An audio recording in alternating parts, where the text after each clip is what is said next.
Dearly beloved, we are gathered here today to honor the passing of a legend. This man, Bodacious Backside Fettuccine, or Boba Fett as he was more commonly known, has at long last passed into the great beyond. But we're not here to merely mourn a death, we're here to celebrate a life. So before I share with you the tragic circumstances behind his untimely passing, let us recount with solemn remembrance the legendary deeds performed by this most infamous, most notorious, most enigmatic scoundrel.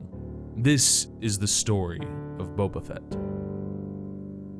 Boba was created in the year 32 BBY by a BBK named Nala Se on the water world of Kamino. As Boba grew up, he spent many years training with his father Jango to become the ultimate warrior. This training sadly would not continue, as shortly thereafter Boba watched in horror as his father was decapitated in front of his very eyes. He vowed revenge that day on the man who killed him, Mace Windu, but unfortunately for Boba, the Jedi's attempted coup to overthrow the Supreme Chancellor resulted in Windu's death, denying him the sweet taste of revenge. Disappointed at his failure to avenge his father, but ever the opportunist, Boba wasted no time in proving himself valuable to this new Imperial regime. Splitting his time between doing temp work for Vader and odd jobs for Jabba, our young Boba Fett began to make a name for himself here. He quashed an uprising on Kamino, started an uprising on Serrano, and on one occasion, he was tasked with locating and destroying a clairvoyant severed head in a box. And also there was that whole capturing and selling Admiral Akbar into slavery thing?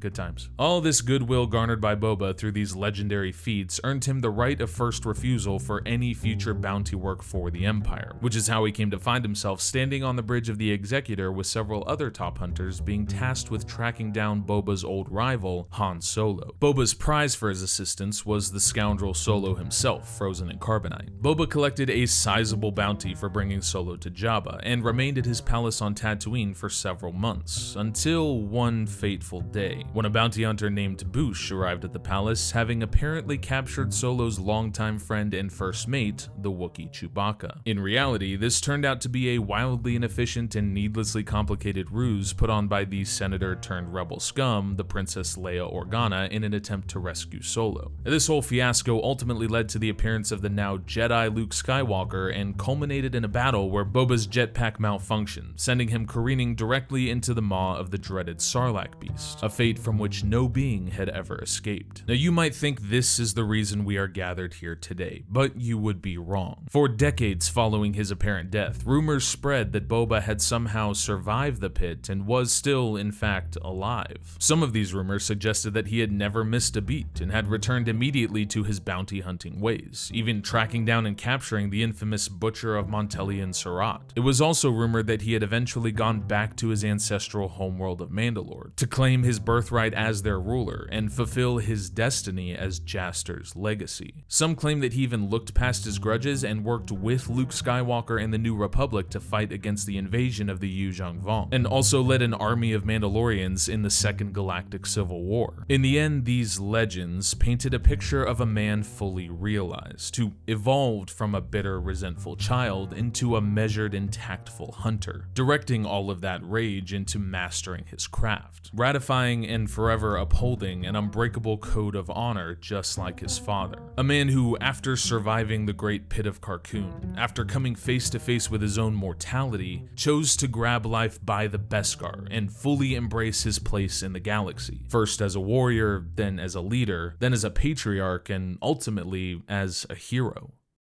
Unfortunately, these legends and rumors of great deeds, of incredible feats and dramatic galactic events turned out to be only that, rumors. For you see, in our galaxy, in the year 2021, we found out what actually happened to Boba after that terrible day on the Dune Sea. Boba did indeed survive the pit, but it would seem that instead of slowly decomposing and digesting the man, the beast's stomach acids were actually full of calories and sugar and butter and aging serum. Boba laid there for a while, catching his breath, until eventually some Jawas came along and robbed him of his armor. Boba must have been in a sugar coma or something, because he was either unable or unwilling to fight back against these tiny, weak, pathetic, helpless little beings. So Boba was left lying alone on the dunes in his little white jumpsuit, and that could have been the end of him. But something happened then the Fett did not intend. He was picked up by the most unlikely creatures imaginable. Tusken raiders of the Dune Sea. For the time will soon come when Tuskens will shape the fortunes of all.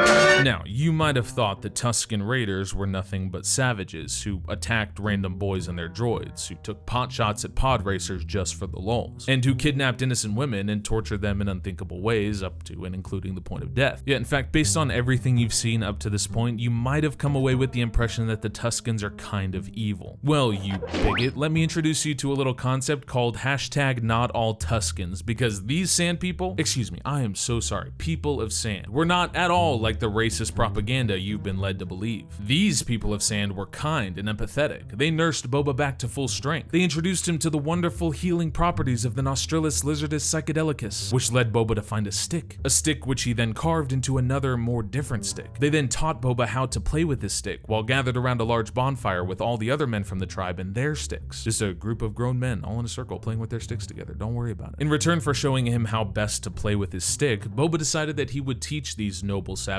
how to ride speeder bikes. But how, you ask? How do you teach such complicated mechanics to so simple a people? Well, in a stunning display of intellect, Boba explained to them how riding speeder bikes was in fact quite similar to the Tusken practice of riding banthas. Ingenious. Soon, Boba and the people of sand were master bikers, and they used their new rides to execute a successful raid on a Pike Syndicate spice train that had recently been terrorizing their land by driving through it sometimes. This was very offensive to the people of sand, because this particular sand belonged to them, you see, and driving a train over it non-destructively on repulsor lifts infringed upon their ancestral rights or something. Because of this, Boba decided it would be a good idea for the people of sand to try and extort the Pikes for protection money. He decided to do this without consulting the people of sand's leadership first, but he assumed it would be okay with them because as long as you create a system by which the native people can take money from the people that are encroaching on their lands, the native people stop caring about all those atrocities and whatnot. That's just the way it works. So Boba set off to speak with the head of the Pikes, leisurely riding into Mos Espa on Bantha, his bald, unhelmeted head gleaming in the sun's light. Now, you might wonder why Boba would take a bantha all the way into town instead of one of his many speeder bikes. You might think that since he was dressed like a Tusken and riding a bantha, the people of Mos Espa might have assumed he was a Tusken and gotten frightened and tried to kill him. You might also think that when Boba arrived and demanded to speak with the Pike's leader, they would immediately shoot him in his bald, unhelmeted, sun's-burned head. But no, surprisingly, the Pikes take him straight to their leader, and their leader openly shares with Boba that the Pikes are already paying protection money to a local biker gang, the same gang that Boba once witnessed draw a penis on the outside of a small farmhouse. This penis gang was bad news for Tatooine, Boba decided, so he told the Pikes that he would personally go kill the penis gang so that the Pikes would be free to pay the protection money to Boba and the people of sand instead. The Pikes agreed to this immediately, and Boba left to go tell his new family the good news. Surely this plan was foolproof, and Boba was in no way being manipulated by the Pikes to kill off the party that was extorting them, and that the Pikes had actually no intention of paying Boba and the people of sand a single credit. Surely not. Surely if that was the case, the mighty and cunning Boba Fett would have sussed that out immediately. Anyway, when Boba returned to the people of sand, he found to his horror that they had all been brutally slaughtered off screen. Boba was devastated. He wanted to know who was to blame for this madness. And then he saw it. A penis. It was the penis gang. Oh, if he had only taken a speeder bike into town instead of a 3-mile-per-hour bantha, he might have made it back in time to save them. Or at least do something. Maybe could have hit the penis gang with his stick. Well, Boba vowed revenge on the penis gang that day for the travesty of killing his new family that had enslaved him and made him work without water, who gave him illicit substances without his consent, and who taught him a new way to live. A better way. No more killing, no more bounty hunting, no more crime, except extortion maybe, and no more bulky protective armor or galaxy-traversing spaceship. These kind people had forever changed Boba, and he would never forget them. Some minutes passed, and Boba decided he did need his armor actually, and in order to get his armor, he decided he was going to need his ship for some reason. His ship, of course, was in the last place he left it, Jabba's palace, so he set out to take it back. Along the way, he stumbled across a mostly dead older Asian woman lying in the sand, and as one does when one finds a mostly dead older Asian woman lying in the sand, he took her to a parlor on the edge of town where a cyborg zoomer put a bunch of gizmos and wires in her stomach. You know, like how biology works. And that just fixed her, no big deal. In exchange for Boba saving her life, the woman vowed that she loved him long time, and helped him to recover his ship, his armor, and finally exact vengeance on the Penis Gang. Having successfully destroyed the penises, Boba then randomly decided that he was going to take control of Jabba's criminal empire. And by take control of Jabba's criminal empire, I mean he casually walked up to Big Fat Tuna and shot him in the head, then sat around in an empty palace for a while, relaxing in his hot tub and walking around Mos Espa all bald and unhelmeted. All this sitting and hot tubbing and walking around Mos Espa all bald and unhelmeted made some very powerful people very unhappy. This included the mayor of Mos Espa, who tried to kill him with special ed ninjas, as well as Jabba's low polygon cousins, who sent their Wookiee henchmen to also try and kill him. This guy, Black Ctrl+Z. In a nutshell, this was bad news for Boba. At a loss, he did the only thing he could think of. He hired a gang of cyborg zoomers with mopeds to protect him, and they were able to slightly confuse Black Ctrl+Z with their fidget spinners long enough for Boba's girlfriend to trap him in the Rancor pit, so technically they did do something. Following this single attempted assassination, the Hutt Cuzzies decided that they actually didn't want to take over Jabba's empire after all. They even brought Boba a peace offering, a depressed baby Rancor. How thoughtful. Boba was naturally confused by this turn of events, but then he decided he would actually like to become a Rancor rider. This random out of left field remark is similar to something called foreshadowing, which I hear is quite popular among competent writers. The difference here is that this is bad. Anyway, it turns out that the mayor was actually working for the Pikes the whole time, and also it turns out, shock and awe, it was actually the Pikes who slaughtered the people of Sand all those days ago. This revelation infuriated Boba, so he officially declared war on the Pikes after they had already declared war on him. Sort of a you can't fire me, I quit situation. This conflict escalated to an all-out war on the streets of Mos Espa, with literally tens of combatants, including that one Mandalorian guy and his pet frog, and a Rancor riding Boba. Ah, see, payoff. Together they defeated the Pikes and their giant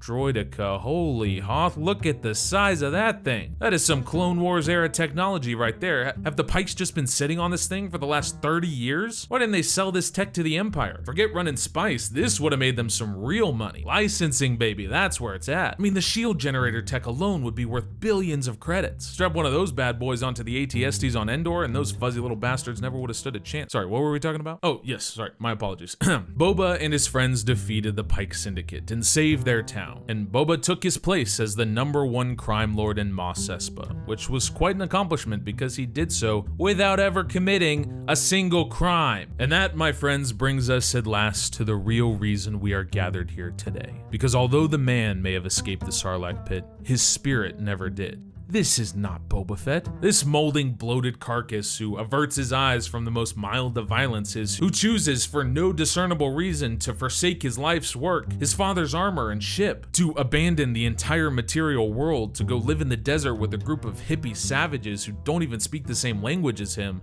This is not Boba Fett. This is not the same man who only a few months ago was handpicked by Darth Vader himself to stand aboard his flagship amongst the greatest, most cunning hunters in the galaxy. This is a man who is soft and weak, who allows himself to be patronized to his face and openly mocked in the streets. This is a man who longs desperately for respect, but utterly lacks the ability to command it. This is a hunter who refuses to hunt. This is a crime lord who refuses to crime. This is a resurrected man who refuses to live. Before we close out this eulogy, I'd like to invite a few friends of the departed to share their own thoughts on the life and times of the late Boba Fett. Dark Hour, take it away. Good afternoon. I wish I was here on a happier note, but sadly it's to mourn the loss of a dear friend. Boba was a unique individual. Odds are you could go your whole life and never meet someone quite like him. He was also a man of few words who preferred to let his actions speak for him. In fact, sometimes you'd hear him talking and suddenly realize that his voice sounded nothing like what you remembered. He's no good to me dead. He's no good to me dead. I'll never forget the good times we had at Jabba's palace. Man, when I tell you, he would just rake in the ladies. At least I think they were. It was kind of like a Ty Hooker situation back then, a real gamble if you know what I mean. We had it made, he and I. Shooting, drinking, standing next to each other at the urinal even if there were more than two. That was of course until the fateful day when the unthinkable happened. When the greatest bounty hunter in the galaxy was taken out accidentally by a goddamn blind dude who didn't even want to be in the f***ing movie. I mean, should have still been in carbonite. Literally falls right into a desert vagina, never to be seen again. Or so I thought. A number of years later, I got word that that son of a bitch not only escaped certain death, but somehow gained 75 pounds and got a tan. And do you think he gives me, his best friend, a call like, hey, you're never gonna believe this shit. I got a story for you. Let's get together for some blue milk and death sticks. No, that asshole decides he's not about that life anymore and he's gonna go live with the sand people. Anyway, it was here that I knew that my friend was truly gone. So what I'm trying to say in a roundabout way is, Boba Fett, fuck you, you're dead to me and your legacy has been smeared with shit. I hope they never pick up your show for season 2. And I'm glad that you've been replaced by a completely disinterested Pedro Pascal who only shows up when he's not blasting Vanessa Kirby under the guise of anxiety. Thank you. In lieu of flowers, the family asks that you make a donation addressed to the Final Order care of... this can't be right. Sheev Palpatine? Wait a minute! Doesn't anyone stay dead around here? Seriously? We have gathered here today to honor the man that Boba was, rather than the man that he became. We all remember how Boba Fett used to be the epitome of cool. He didn't have to say much, as his blaster did the talking for him. Now all he does is talk. But we aren't here to pick on the sad, pathetic stack of bantha fodder he became in his golden years, but to revel in his glory days, back when Boba Fett was a badass mofo who's not to be trifled with. When he walked into a room and all eyes were on him. The man that captured the legendary smuggler Han Solo, and even backtalked Darth Vader himself. The man was that ice cold. He stole every scene he was in with just the sheer aura of his presence, but unfortunately it was only a matter of time before Boba went from flying Slave One to being the enslaved one. Not just by the Tusken Raiders, but by Disney themselves, as they will force Tamora Morrison to perpetually act like a buffoon until Star Wars is nothing but a rotting corpse. Boba, my beloved, you will be missed, unless you are Django Unchained from the clutches of Disney. I fear we shall never see the likes of who you once were again. Disney revived you from your sandy tomb on Tatooine, just to assassinate your character. But if this is all we're going to get, then he's only good to me dead. What? Boba T 24-hour Fettness.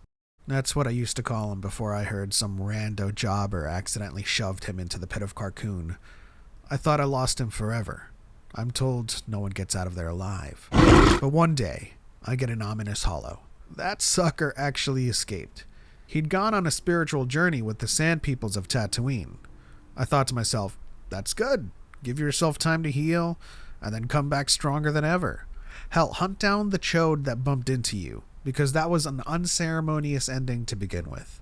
But after a few months, I finally heard that Boba T was done with the bounty hunter life. He was tired of being imprisoned by the heel of criminal underworld bosses. I was understanding of it. That's no way to live. Being a bounty hunter is a tough gig already. I was in full support of this. But then he announced he was going to be some daimyo on Tatooine. What the hell was that all about? You want to get out from the yoke of the Hutts because of some spiritual reawakening with the Tuskens, and your answer to that is to assume another yoke yourself? I get it. Maybe you want to take a run at being a leader yourself. Treat your underlings the way you would have liked to be treated, but it's just another vicious cycle motivated by half-baked virtuosity. I heard it was in response to the massacre of the Tusken tribe he had befriended, but this sequence just doesn't add up. I thought using the skills and newfound pride learned from the Sand Peoples would put you on a pilgrimage to remold yourself into someone that stood on principle. I truly hope you find the person the Sand Peoples freed, because he's there somewhere. He just ain't a Tatooine crime lord or a Hokage. I mean, daimyo, whatever. I've got a glass of Alderanian Tonneray, and I'm raising it to you.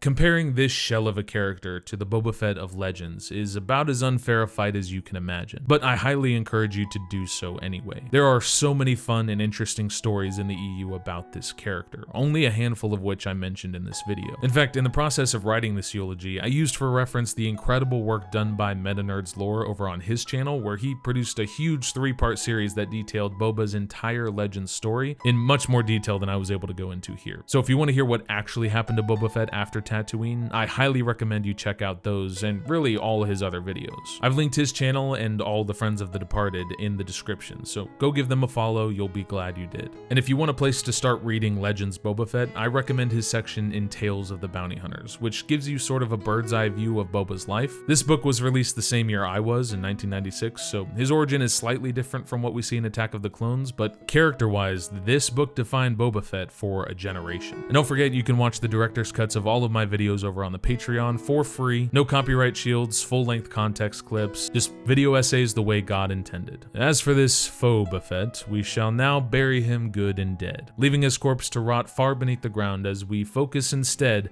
on remembering the legend that was the one, the only Boba Fett.